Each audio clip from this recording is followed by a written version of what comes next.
놀랍게도 이때도 김모 씨를 변호한 사람이 또 이재명 후보였어요. 웃겨서 정권 찬탈. 안녕하세요, 빨대양 서민입니다. 이재명 지사와 성남국제마피아파 돈을 줬다 아니다, 유착을 했다 안 했다, 지금도 연루 의혹이 계속되고 있죠. 그런데 요즘 또 다른 의혹이 인터넷이랑 SNS에 쫙 퍼지고 있어. 그게 뭐냐, 혹시 이재명 지사 조카도 성남국제마피아파 아니야? 뭐 이런 건데 보니까 좀 그럴싸해. 사실 이재명 후보는 자기 조카가 성남국제마피아파라고 실토한 적이 있어요. 제 이종 조카가 중학교 다닐 때 국제마피아의 중학생 조직원이었었어요.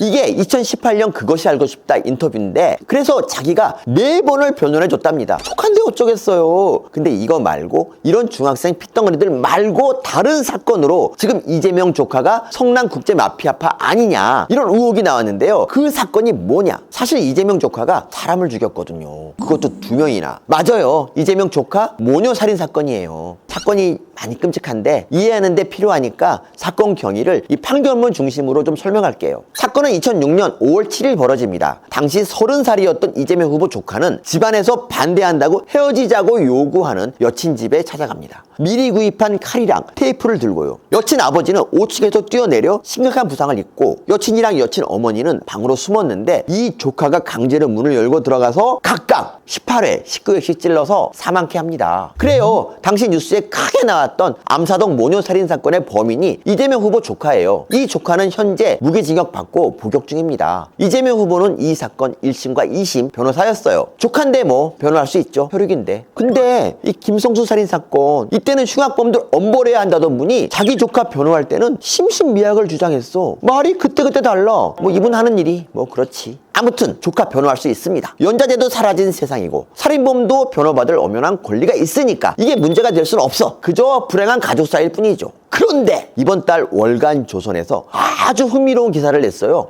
성남국제마피아파를 이 탄생부터 현재까지 심층 취재한 기사인데요. 이거 원문 그대로 봐야 합니다. 제가 읽어드릴게요. 한 가지 주목할 점은 당시 국제마피아파에서 칼을 제일 잘 쓰는 에이스가 있었는데, 그는 2006년 여성 2명을 칼로 수십 차례 찔러 죽이는 잔혹한 범죄를 저질러 현재 무기징역을 살고 있다. 2006년에 여성 2명을 칼로, 국제마피아파 에이스? 뭔가 머릿속에 확 오버랩되는 사건이 있죠? 계속 봅시다. 이 사건과 관련 있는 전직 수사 당국 간부의 말이랍니다. 그는 사귀던 여성의 부모가 교제를 인정하지 않자 여성과 그 여성의 어머니를 길이 33cm 칼로 각각 20회가량 찔러 죽였다. 여성의 아버지도 죽이려 했지만 도망가는 바람에 실패했다. 아버지는 탈출 과정에서 심각한 부상을 입었다. 맞아요, 이재명 조카 살인사건이랑 똑같습니다. 이게 어떻게 된 걸까요? 이재명 후보 조카가 국제마피아파 칼잡이 에이스란 얘기일까요? 궁금하시죠? 그래서 월간조선이 친절하게 한 줄 더 추가해놨습니다. 이 사건으로 국제마피아파 최고 칼잡이는 덕제 19파와의 칼부림 전쟁에 함께하지 못했다. 잔혹한 살인사건의 주인공은 성남에서 활동한 유력 인사의 조카라고 덧붙였다.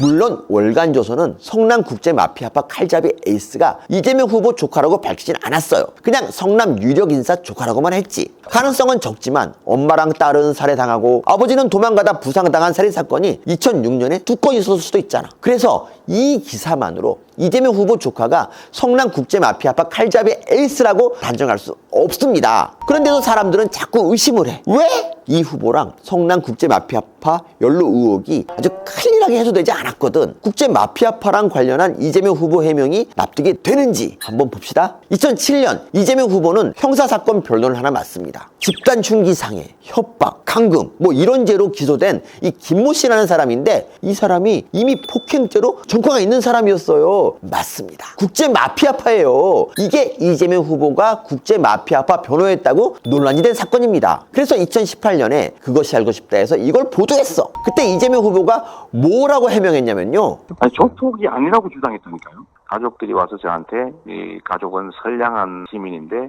억울하게 이렇게 지금 잡혀 있으니 그 억울함을 풀어달라. 제가 생각하는 억울함 없는 사회를 위해서 이 억울하다고 하는 사람들을 제가 내칠 수가 없었다. 조폭이 아니라 억울한 사람들인지 아셨답니다. 저게 2018년, 그러니까 사건 발생 11년 후에 한 해명이거든요. 근데 이 후보가 사건을 맡았던 2007년 당시 상황을 한번 볼까요? 경기도 최대 규모의 폭력 조직인 국제 마피아파 조직원들이 경찰에 붙잡혔습니다. 건장한 체격의 남성들이 유흥가를 떼지어 돌아다닙니다. 이들은 성남 지역 폭력 조직 국제 마피아파 조직원들. 보셨죠? 이재명 후보가 변호한 조폭들 잡힐 때 뉴스에 크게 났어요. 검거 61명, 구속 31명, 기소 47명. 엄청 큰 뉴스였습니다. 그런데도 이재명 후보는 사건을 맡았어. 그럼 이게 뭐야? 성남시장 준비한다는 분이 성남 관련한 뉴스도 안 보고 사셨다는 말 아니에요? 이걸 믿으라고? 그래, 바빠서 뉴스를 못 봤다고 칩시다. 바쁘면 그럴 수 있지. 2007년이면 옥수동도 다닐 때고 그러니까. 근데 이 사건 판결이 같은 해 8월에 나거든요. 이재명 후보가 변호한 김모 씨는 징역 2년 6개월, 집행유예 3년을 받는데 그 판결문에 떡하니 적혀 있어요. 이 김모 씨 국제 마피아파 행동대원이라고. 사건 맡을 때야 이 사람이 조폭인지 몰랐다고 치더라도 이제는 아셨겠죠? 근데 한 달 뒤 이 김모 씨가 또 기소됩니다. 미성년자랑 술 먹다 걸린 자기 조직원들한테 술 안 마셨다고 하라면서 위증 교수하다 걸렸어요. 구질구질한 범죄고 이것도 벌금 500만 원 나왔죠. 근데 이거 아찔하네? 놀랍게도 이때도 김모 씨를 변호한 사람이 또 이재명 후보였어요. 이 사람 국제 마피아파라고 떡하니 적힌 판결문을 받아본 지 한 달 만에. 이재명 후보님, 이걸 어떻게 해명하시렵니까? 변호사가 판결문도 안 읽어서 국제 마피아파인지 몰랐다고 변명하실 건가요? 아니면 미성년자한테 술 판 사람 인권도 변호해야 한다, 난 인권 변호사다, 뭐 이런 거예요? 이렇게 해명이 엉터리니까 사람들이 자꾸 이 후보랑 조폭 관계를 의심하는 겁니다. 수임료는 얼마 받으셨어요? 인권 변호사니까 무료별로 하셨어요? 아유, 조폭업계 종사자분들 좋겠다. 조폭 인권 보호하시는 분이 여당 대선 후보라서 형님들 더 이상 음지에 숨을 필요 없어. 나와서 같이 활동도 하고 좀 해. 그런데 실제로 했어. 성남에 무허가 경비업체 특별경호단이라고 있는데 2007년에 얘네가 성남 조폭들 43명 데리고 남의 사무실 쳐들어가서 거기 직원들 막 두드려 팬 적 있어요. 이권 뺏으려고. 이 폭력에 가담했다가 집행유예 1년 받은 김모 씨라는 분이 있는데요. 이분 이재명 후보 8년간 수행 비서였습니다. 2018년부터는 5급 의전 비서였대요. 이재명 후보랑 같이 활동한 거죠. 이 사건을 벌인 무허가 경비업체 특별경호단 대표 이모 씨, 이분은 집행유예 2년 받았는데 이분 2010년이랑 14년 지방선거 때 이재명 후보 선거 수행 업무를 맡습니다. 이뿐이 아니에요. 이재명 후보가 성남시장에 당선된 두 달 뒤인 2010년 8월에는 성남 새싹지킴이라는 단체를 만들어서 자기가 단장을 맡아요. 애들 등하교를 보호한다는 단체인데 조폭이 단장이야. 부단장은 누군지 아세요? 아까 말한 김모 씨. 이 폭력에 가담했던 이재명 후보 의전비서 김모 씨가 부단장이었어요. 말 나온 김에 성남시 의회 회의록도 좀 봅시다. 성남시 이덕수 의원이 성남시 시설관리본부 이사장을 불러서 이렇게 야단을 쳐요. 이 새싹치기미가 뭡니까? 이재명 시장 경호하던 사람들 아닙니까? 만든 지 1년도 안 돼가지고 성남시에서 사회단체 보조금 지급 기준에도 어긋나는데 1년도 안 된 단체가 5천여만 원 넘게 받아가고 무슨 말이냐? 특혜를 받았다는 얘기예요. 그래서인지 이분 꿈도 야무지게 꿨어요. SNS에 뭐라고 그랬냐면요. 대통령 경호처 입성 프로젝트 돌입! 뭐 아는 사람이 대통령이라도 되나봐요? 성남 국제 마피아파는 2010년에도 사고를 칩니다. 건물 관리권 뺏겠다고 남의 건물 쳐들어가서 또 두드러 패고 부수고 했나봐요. 양아치들 하는 짓이죠. 근데 이 사건에 가담했다가 집행유예 2년 받은 임모 씨라는 분이 있는데 조폭이지. 근데 이분이 이재명 후보 선거 유세에 등장하더니 새싹지킴이 본부장을 해요. 여기서 끝이 아니야. 2015년에는 이분이 민주당 지역위원회에서 청년위원회 분과위원장까지 합니다. 조폭이 이 정당 생활까지 한 거예요. 아니 뭐 백이라도 있나? 더 이상 음지로 숨어 다니는 조폭이 아닌 거죠. 이 임모 씨랑 같이 폭력을 행사하다 처벌받은 사람 중에 A라는 사람이 있어요.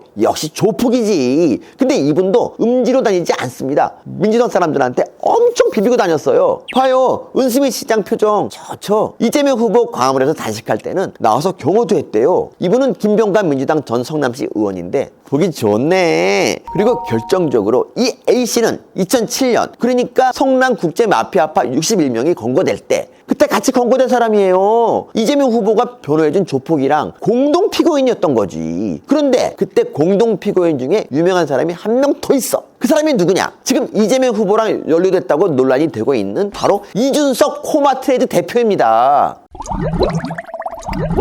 이렇게 조폭들이랑 얽히고 설킨 과거들이 있는데 이재명 후보는 그냥 모른다. 이제는 인연을 끊었다. 조폭인지 몰랐다. 이딴 해명뿐이에요. 이거 조폭들한테 좋은 시그널 주시는 것 같은데? 오늘도 전국의 뒷골목에서 나발이 관리하느라 공사 다망하신 조폭 형님들도 그냥 숨지 말고 나오세요. 국제 마피아파처럼 당당하게 하세요. 당당하게. 너희 시장 분당 살게 마 내가 너희 시장 경호도 하고 마 민주당 위원장도 하고 마 다 했어 이렇게 당당하게. 그러다 문제 생기면 어떡하냐고요? 에이 형님들, 김어준 있잖아. 김어준 뉴스공장에 나가면 다 해결돼. 그러니까 당당하게 하세요. 당당하게. 혹시 알아? 대통령 경호실에 취업할지. 형님들 파이팅.